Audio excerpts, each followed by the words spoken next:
जय श्रीराम, जय सनातन, जय हिंदू राष्ट्र. आपण सर्वजण बघत आहात की मागच्या 10-12 वर्षात 11 वर्षामध्ये जय श्रीराम पहिल्यांदा सुरू झालं.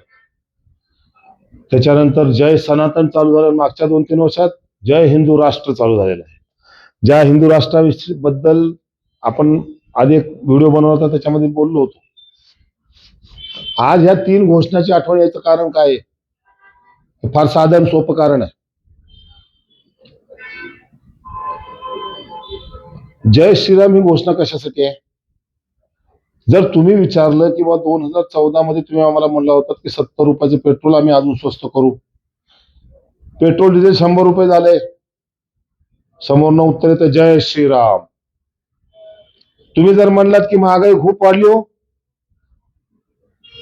सोनं 35-36 हजार रुपये 1,50,000 पर्यंत गेलं, चांदी 3 लाखाच्या पुढे चालली आहे, जय श्रीराम. साहेब, लातूर ते मुंबईला जायला पहिल्यांदा टोल नाका फक्त 500-600 रुपये लागायचा, आता 2,000 रुपये लागायला लागले, जय श्रीराम. साहेब, ते 100 स्मार्ट सिटी झालेले नाहीत, जय श्रीराम. साहेब, महिलांवर अत्याचार व्हायला लागले, तुमच्या पक्षाचेच लोक महिलांवर अत्याचार करायला लागले, जय श्रीराम.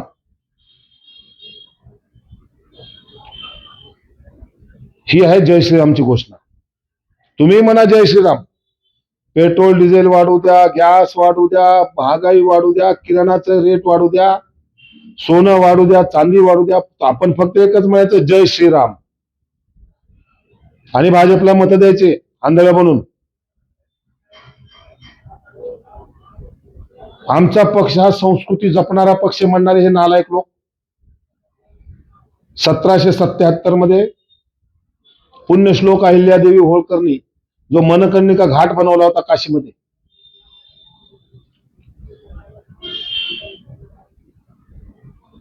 तो आता यांनी तोडून टाकला की आम्ही घाट मोठा करतोय आणि आम्ही त्याचं विस्तारीकरण करतोय म्हणून. पुरातन आपला 1777 मध्ये पुण्यश्लोक अहिल्यादेवी होळकर यांनी बनवलेला घाट यांनी तोडून टाकला. त्यांच्या मूर्त्याची विटंबना झाली, टीव्हीवर सगळं बघितलं आपण. पण आपण नाही बोलायचं, आपण म्हणायचं जय सनातन धर्म. आपण जय सनातन म्हणायचं, प्रश्न विचारायचे नाहीत. कारण आपली जी मानसिकता ह्या लोकांनी करून ठेवलेली आहे, ही भारतातील नागरिकांची षंड मानसिकता करून ठेवलेली आहे. मागच्या 12 वर्षामध्ये काय झाले, आपल्या मानसिकतेला षंड केले या लोकांनी. मी आधीपासून सांगत होतो की संघाचे लोक हे तुमचं मेंदू सडवतात. आता देशातील लोकांचे मेंदू सडलेले आहेत. महागाई वाढली, कोणी प्रश्न विचारत नाही. न्यू नॉर्मल आहे, नॉर्मल आहे सगळं. काय महिलांवर अत्याचार होते, काय नाही होतात, कोणी आवाज उठवायला तयार नाहीये.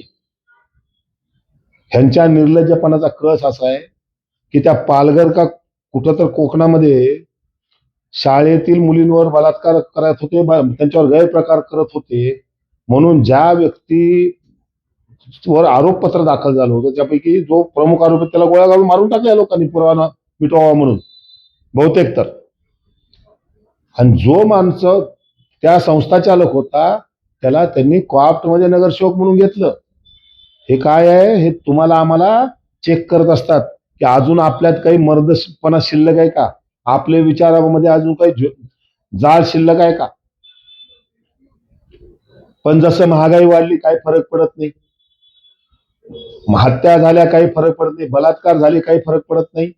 ही जर मानसिकता आपली आहे तर लगेच ते पुढची स्टेप घेतील. आणि मग काय जय सनातन. काय सनातन धर्म? 4 दिवसापूर्वीची बातमी ऐकून कोणत्याही एका हिंदू धर्मियाला राग नाही आला? डोकं पेटलं नाही तुमचं की आपल्या देशामध्ये 4 शंकराचार्य आहेत, 4 पीठाचे 4 शंकराचार्य आहेत. त्याच्यामधील एका शंकराचार्याचं शाही स्नानाला ते जात असताना जाणून बुजून त्यांना अडवून तिथं गोंधळ निर्माण केला, तेथील त्यांच्या जथ्यामध्ये असलेल्या साधू संतांच्या शेंड्या पकडून मारलं, कपडे काढून या लोकांनी मारलं. तुम्ही हिंदू नाही आहेत का? आणि हे हरामखोर योगी आणि मोदी हे हिंदू नाही आहेत का? काय चूक होती त्या माणसाची? मला परवानगी नाही घेतली. अहो, एवढ्या मोठ्या शंकराचार्याला अडवून तिथं सगळा तमाशा करून त्याच्यानंतर 2 तासांनी कोणतं सत्वा महाराज आहे, सत्वा महाराज त्यांचा डिफेंडर गाड्या हे गाड्या घेऊन नौटंकी करणारा, तो सुद्धा शाही स्नानच केला जाऊन तिथंच. त्याला चालतंय कारण की तो ह्या सरकारची बुट चाटतो, ह्या सरकारचा लाळघोटेपणा करतो, म्हणून तो महाराज सनातनी आणि ह्या देशाच्या 4 पीठापैकी एक शंकराचार्य हा गुन्हेगार ठरतो. आणि निर्लज्जपणाचा योगी कोण योगी होतो? कुठला योगी? हा स्वतःला योगी म्हणतोय, मुख्यमंत्री पदावर बसतोय. जो योगी असतो तो भोगी कधी नसतो. तुम्ही भोगताय मुख्यमंत्री पद. आणि त्या योगीचे पोलीस शंकराचार्य विचार, तुमच्याकडे शंकराचार्याचं सर्टिफिकेट आहे का? तुम्हाला शंकराचार्य कोण केलंय? ही या देशाची परिस्थिती झालेली आहे. आपल्याला ह्या गोष्टीची लाज वाटणार आहे का नाही एकदा ठरवून घ्या. का एवढे अंधभक्त झालात आणि एवढे निर्लज्ज झालात आणि तुमची बुद्धिमत्ता एवढी शंड झालेली आहे की तुम्हाला पेटून उठणंच काय आहे असं माहित नाही. लक्षातच गेलेलं आहे तुमच्या. हिंदू मुस्लिम वाद तर चालूच आहे. आता ह्या वर्षीपासून ख्रिश्चनाचा चालू केलेला आहे वाद. एक मला लहानपणीची मी तरुण असतानाची एक जाहिरात होती, मेरा नंबर कब आएगा, मेरा नंबर कब आएगा असं कोणतं ते एक विचारत असतो आणि एक जो माणूस देत असतो म्हणतो सबका नंबर आएगा. तसा आता हिंदू धर्माचा सुद्धा नंबर आलाय. हे लोक आपल्या धर्माच्या शंकराचार्याला मान्य करत नाहीयेत, त्यांच्यावर अन्याय करतात.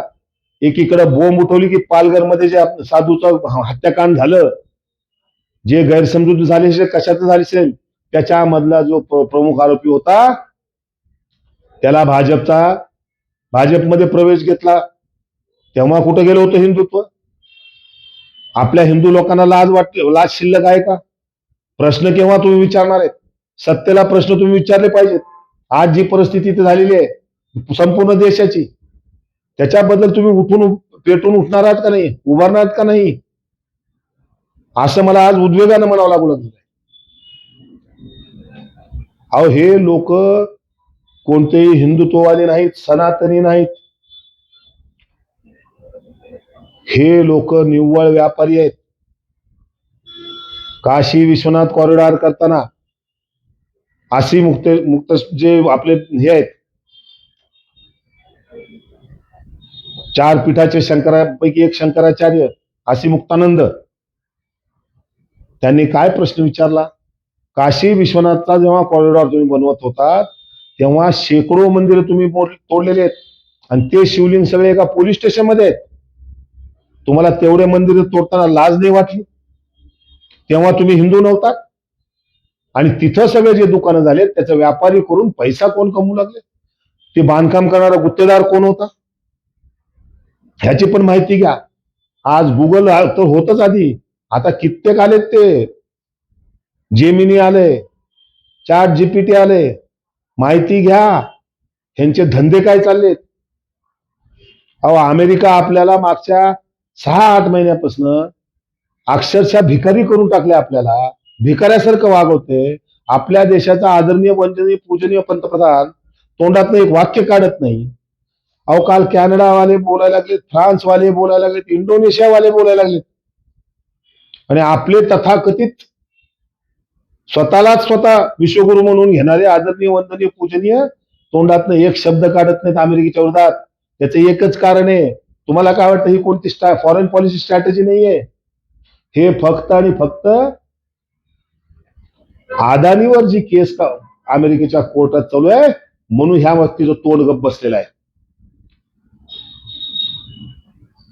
फॉरेन पॉलिसीवर बोलतात नाही. फॉरेन पॉलिसीवर कुठं बोलतात? बिहारमध्ये, झारखंडमध्ये, दिल्लीमध्ये, आता पुढच्या वर्षी, आता ह्या वर्षी बंगालमध्ये बोलायला चालू झालेले, पुढच्या वर्षी उत्तर प्रदेशमध्ये. घुसखोरांवर बोलतात ना. घुसखोर हे परकीयच, हेच यांचं परकीय धोरण आहे. देशाची काय वाट लागू लागली आहे? एकेकाळात हा व्यक्ती म्हणायचा कि डॉलर यदि गिर रहा है तो देश की साख गिर रही है। पाकिस्तान का रुपया रुपया नहीं गिरता, बांग्लादेश की करेंसी नहीं गिरती, श्रीलंका की नहीं गिरती, भूटान की नहीं गिरती, अपनी ही क्यों गिरती है? ह्या लाज सोडलेला निलाजऱ्या माणसाला विचारा, आज त्या करन्सी आपल्यापेक्षा स्ट्रॉंग झालेल्या आहेत. आज एशियामध्ये सगळ्यात वाईट करन्सी इंडियन रुपीज आहे, आपल्या देशाचा रुपया आहे. ह्याची तर लाज तुम्हाला वाटणार आहे का? आज आपलं इम्पोर्ट एक्सपोर्ट मध्ये आपलं किती आहे फरक, ह्याची लाज तुम्हाला वाटणार आहे का? हा असे प्रश्न विचारले की मी तर देशद्रोही पक्काच आहे. आणि प्रश्न जर विचारले ह्या भाजपवाल्यांना संघांना तर 3 गोष्टी आहेत: जय श्रीराम, जय सनातन, जय हिंदू राष्ट्र. लक्षात घ्या, देशाचं वाटोळ होण्याच्या मार्गावर चाललेलं आहे. तुम्हाला वाटलं की माणूस काहीतरी बोलू लागलाय, अभ्यास करा. जे व्हॉट्सअप फेसबुकवर येते चांगले चांगले शिकलेले लोक आहेत, डॉक्टर आहेत, इंजिनियर आहेत, प्राध्यापक आहेत, ते सुद्धा ते व्हॉट्सअप आणि फेसबुक युनिव्हर्सिटी नादायला लागले. स्वतः अभ्यास करणं बंद केलेलं आहे. आपल्या साधू संतांवर सुद्धा हे हल्ले करायला लागलेत.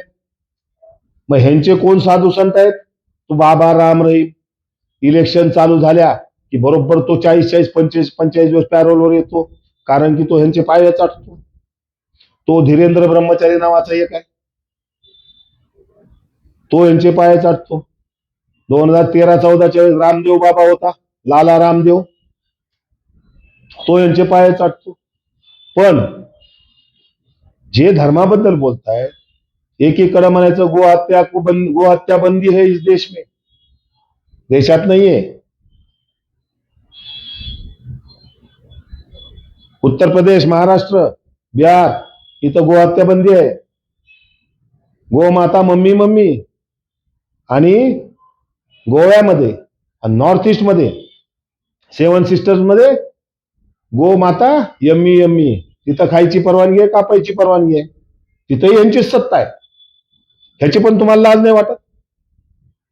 हे सुद्धा तुम्हाला प्रश्न विचारावा वाटत ह्या लोकांना?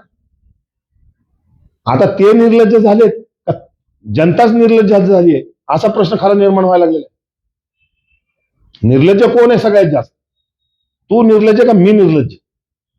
ह्या पद्धतीचं वातावरण आणि तुमच्या मेंदूचे, तुमच्या डोक्यामध्ये विचार भरले गेलेले आहेत. प्रत्येक प्रश्न विचारला पाहिजे. आपल्या टॅक्सच्या पैशावर सगळा धंदा चाललाय. आपल्या म्हणजे फक्त मिडल क्लासवाले जे इन्कम टॅक्स भरतात त्याच्यावर नाही. बिस्किटचा एक पुडा घेतला तरी जीएसटी लागती, मग ती मलाही लागते, त्या रस्त्यावर उभारलेल्या गरीब माणसालाही लागते. विचार करा या सगळ्या गोष्टींचा. आणि ह्या भाजप आणि संघाच्या नादाला लागून देशाचं जे वाटोळ आले ते रुकणार नाहीये, ते थांबणार नाहीये. आज पूर्ण जागतिक मंचावर आपले आदरणीय, वंदनीय, पूजनीय गायब आहेत. ऑपरेशन सिंदूर नंतर ह्या व्यक्तीला कुणीही कुत्र विचारणा गेली जगामध्ये. जी लोकांच्या गळ्यात जाऊन पडायची सवय होती ते सुद्धा लोक याला जवळ घेण्यात गेले. कोणताच देश आपल्याबरोबर करायला तयार नाहीये. लक्षात घ्या, विचार करा की आपल्या देशाला आणि आपली मानसिकता किती नासवली चालली आहे, देशाचं काय वाटोळ चाललेलं आहे. या सगळ्या गोष्टीचा तुम्ही विचार करावा. एवढ्यासाठी हे असे व्हिडिओ मी बनवत असतो. आता माझी घोषणा देतो. आता माझा राम राम करतो. जय हिंद, जय महाराष्ट्र.